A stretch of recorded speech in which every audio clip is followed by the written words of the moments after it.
প্রিয় বন্ধুগণ, Ebrahim Raisi মৃত্যুর আগে পর্যন্ত নিজেকে মুহাম্মদ সাল্লাল্লাহু আলাইহি ওয়াসাল্লামের উত্তরসূরি বলে দাবি করতেন। আর তিনার এই দাবির জন্য তিনি মাথায় একটি কালো পাগড়ি পরে থাকতেন, যেটি তিনি মনে করতেন যে এটি মুহাম্মদ সাল্লাল্লাহু আলাইহি ওয়াসাল্লামের চিহ্নের। আর তার এই খবরটিকে দেশ টিভি তুলে ধরেছেন খুব সুন্দরভাবে। সেই ভিডিওটি আপনাদের সাথে শেয়ার করব, আপনারা সেই ভিডিওটি দেখুন। আর ভিডিওটি ভালো লাগলে অবশ্যই একটি লাইক এবং বন্ধুদেরকে এই মুহূর্তে বেশি বেশি শেয়ার করুন, যেন সকলেই জানতে পারে।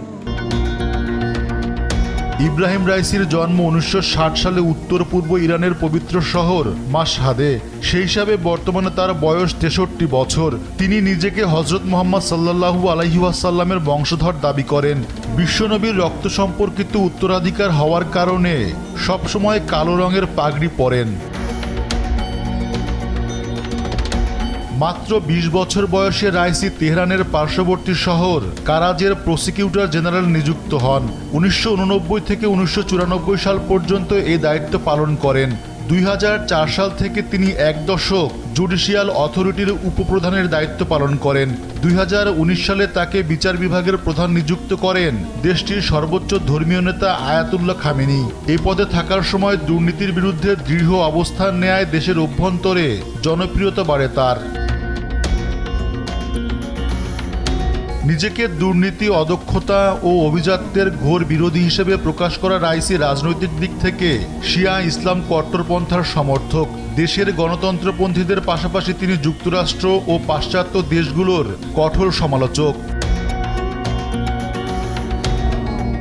ইরানের গণতন্ত্রপন্থী বলয়ে রাইসির জনপ্রিয়তা বেশ কম, কারণ 80-র দশকে ইরান ইরাক যুদ্ধের সময় দেশটিতে তৎপর হয়ে উঠেছিলেন গণতন্ত্রপন্থীরা, যারা ক্ষমতাসীন ইসলামিক কট্টরপন্থী সরকারের বিরোধী। যুদ্ধ শেষে রাষ্ট্রবিরোধী তৎপরতার কারণে শত শত গণতন্ত্রপন্থীকে গ্রেপ্তার করা হয় এবং তেহরানের রেভলিউশনারি আদালত সংক্ষিপ্ত বিচার কাজের পরই তাদের অধিকাংশকে মৃত্যুদণ্ডাদেশ দেয়। সে সময় রেভলিউশনারি আদালতের প্রধান বিচারক ছিলেন তিনি।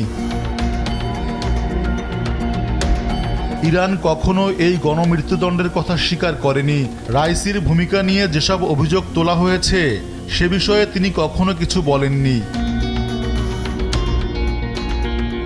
ইতিমধ্যে রাইসির মৃত্যুর খবর নিশ্চিত করেছে ইরানের গণমাধ্যমগুলো। তার এই মৃত্যু দেশটির জন্য বড় ধাক্কা, কারণ তিনি যুক্তরাষ্ট্রের নিষেধাজ্ঞা মোকাবিলায় প্রতিবেশীদের পাশাপাশি চীন ও রাশিয়ার সঙ্গে সম্পর্ক উন্নয়নে বিশেষভাবে মনোযোগ দিয়েছিলেন। প্রিয় বন্ধুগণ, আপনারা শুনলেন প্রতিবেদন। এখন শুনুন যে ইব্রাহিম রাইসি কেমন ব্যক্তি ছিলেন। তিনি এমন একজন ব্যক্তি ছিলেন যিনি ফিলিস্তিনের সাহায্য করেছিলেন খুব নৃশংসভাবে, এবং তিনি তাদের সাথ দিয়েছিলেন। তাছাড়া অন্য কোনো দেশ তাদের সাথ দিতে আসেনি। আর এই ইরানের সাহসীকে সাদ্দাম হোসেনের সাথে তুলনা করা হয়। সকলেই বলছে যেমনভাবে সাদ্দাম হোসেন হারিয়ে গিয়েছিলেন, তেমনইভাবে আজকে ইব্রাহিম রাইসিও হারিয়ে গেলেন। এবং তিনার এই যে দায়িত্ব এবং সাহায্য করার ব্যাপারটা সকলকেই খুব ভালো লাগে। আল্লাহ তাআলার কাছে পরিশেষে দোয়া করি ইব্রাহিম রাইসিকে আল্লাহ তাআলা তার ছোট বড় সকল গুনাহকে মাফ করে দিয়ে জান্নাতের উঁচু মাকাম দান করুন।